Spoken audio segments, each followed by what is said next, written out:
I'm going to get started on my ditch light installation.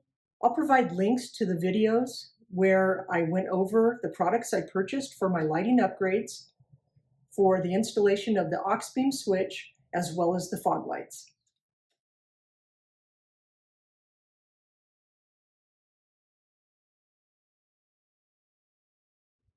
Some items I need for installation is dielectric grease, pigtail connectors. Both of those items came with the Morimoto lights. I picked up the LP Adventure hood brackets, some zip ties, electrical tape, a mini torch, 18 gauge copper stranded wire. It already has the red and black wire and it's shielded, some heat shrink connectors, a wire crimper, some ring terminals, and some bullet splice connectors. I'm going to start with the bracket install. This one appears to be the passenger side whenever I set it up next to the bolts, and this one appears to be the driver's side. I only have to take out this one bolt on the hood. That's the great thing about these LP Adventure brackets, because if I had to take out both of these, my hood could slide and I'd have to realign it. And this way, I don't have to mess with it at all.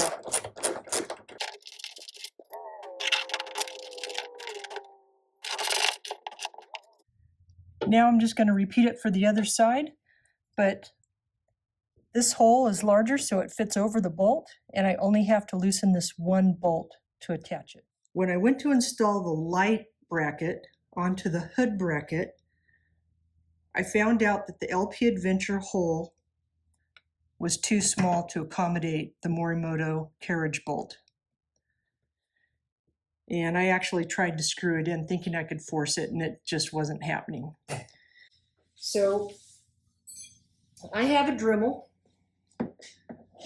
and I don't know what this tip is called, but I know it's really good at cutting metal. So I have that, and I am simply going to, as best I can, keeping this straight as possible, just kind of go around in circles.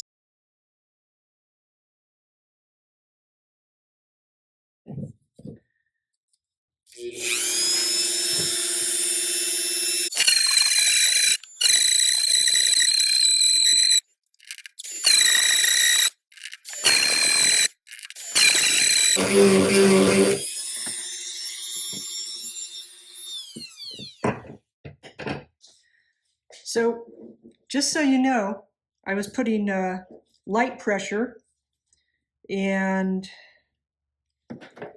there's the setting, and it was about 200 revolutions. I actually counted them, but it fits now. I think I can do this with the hood open. Because this has the square carriage bolt characteristic so it doesn't turn, I should be able to just hold it with my finger. And I have an 11/16 socket for the nut.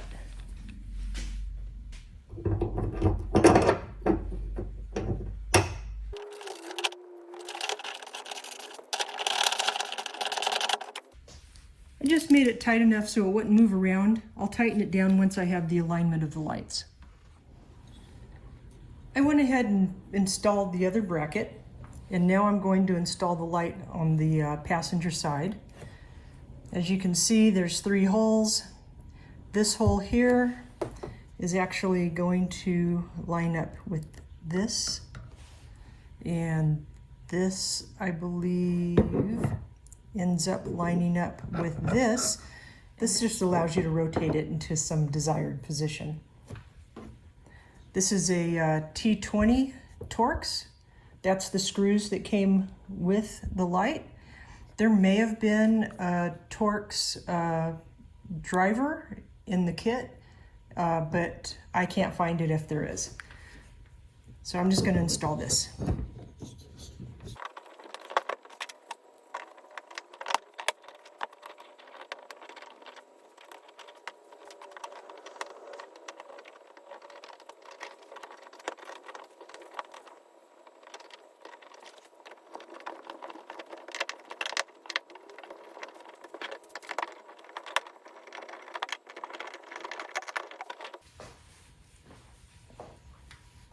So I'll need to make some adjustments.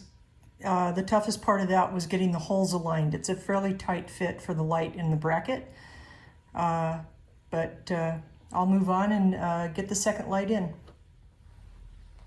So I'm just trying to get a basic alignment. I might end up changing this later, but I tried to eyeball putting a tape, across, straight across in front of it, and what I thought the line was down the car, the straight line down the car.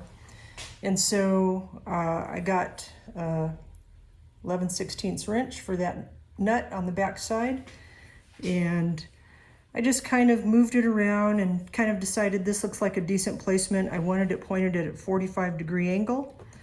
So I'm just gonna tighten that up now.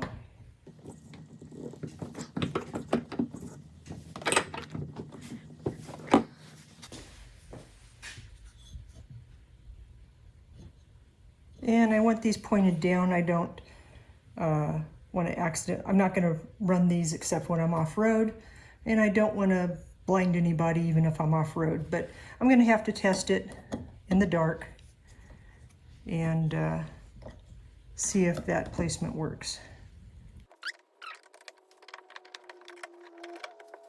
I'll go do the same thing to the other side. It's time to connect the lights to the aux beam circuit box. So I've loosely placed the Deutsch connector into the back of the light so that I can measure the amount of wire I need to make it to the circuit box. So I'm going to just kind of loosely figure out where I'm going to go with this. I know I'm going to go around here and down here and across the back behind this panel, and I'll cut that, and I'll do that for both lights, and then I'll make these connections. For the passenger side wiring, I had 7 feet length of wire that I needed to run. I gave myself a little bit extra. On the driver's side, I had 30 inches. That's also with a little extra. This is the end that's going to go to the light.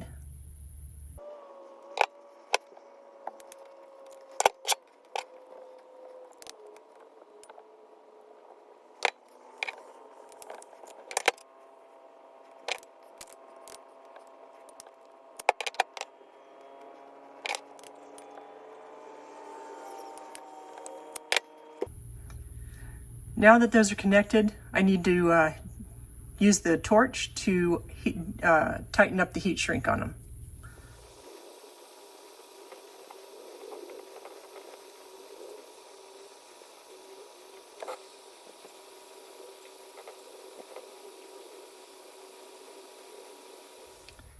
So I've completed the connection for the Deutsch pigtails and have those completed for both lights. But for the other end, that's going to be a little different because that's the connection for the power for both lights. So both these need to be joined together. The red wires need to be joined together and the black wires need to be joined together. And I'm going to do that. I bought these bullet splice connectors, and that'll be for the positive connection. And I don't have to do this, but it'll be a nice end to fit into the positive area and screw down rather than having the loose wires. And then I have this for the ground connection.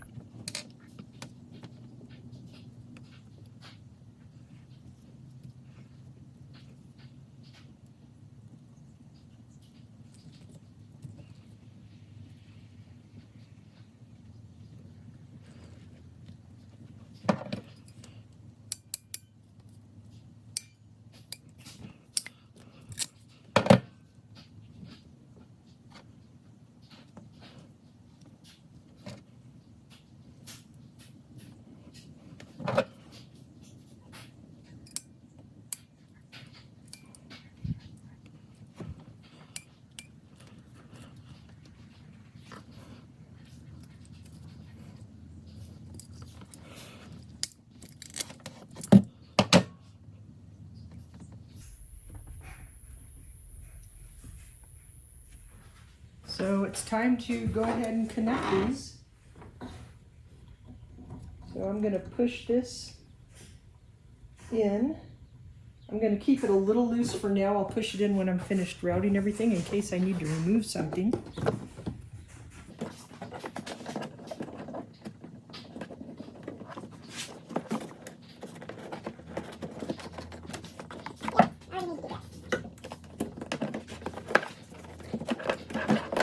Go underneath here.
I put everything in the second position for the ditch lights.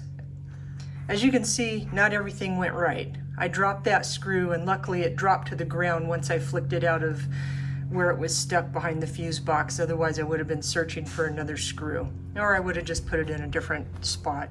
Before I push these in, I wanted to apply some dielectric grease. So this is what I have from Morimoto.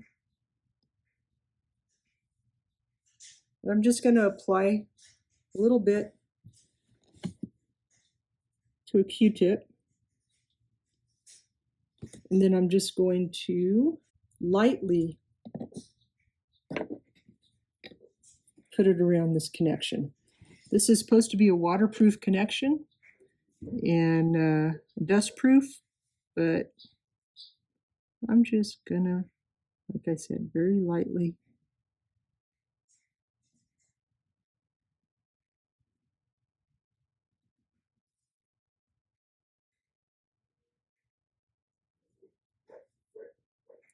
Might make it a little easier to pull this in and out as well. It's pretty tight.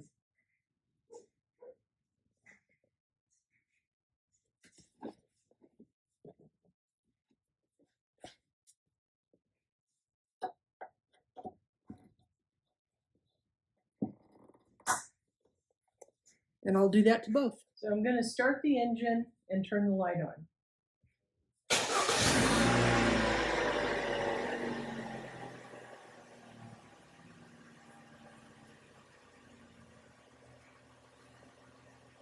And it looks like they're working.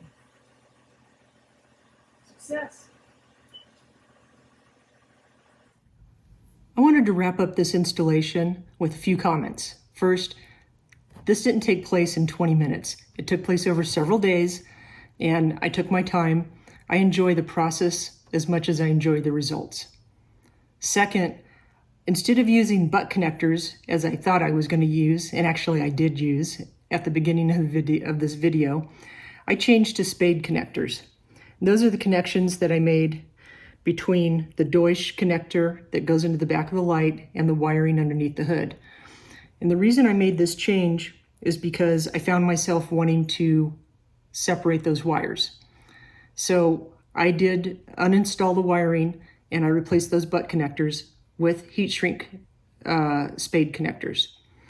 What I found is that the wiring was sticking far out the back because I hadn't routed it in any way to hold it down, and the windshield wiper was hitting it. So I took that and I routed it through this bracket. There's a hole in the bracket, and I went underneath that and then underneath the hood. And then when I got finished getting all of that done, I did wrap it with electrical tape. Last item I wanted to discuss was I had put these lights at a 45-degree angle as a starting position. It was far, far too tight of a position. These needed to be pointed farther out and a little bit more up because the light was casting down next to the car where I didn't even have any view of it. So that needed to be adjusted. I've made some adjustments, but I haven't tested it out yet. And I'll continue to do that until I'm happy with the results. So I hope you enjoyed this video. If you did, please like and subscribe.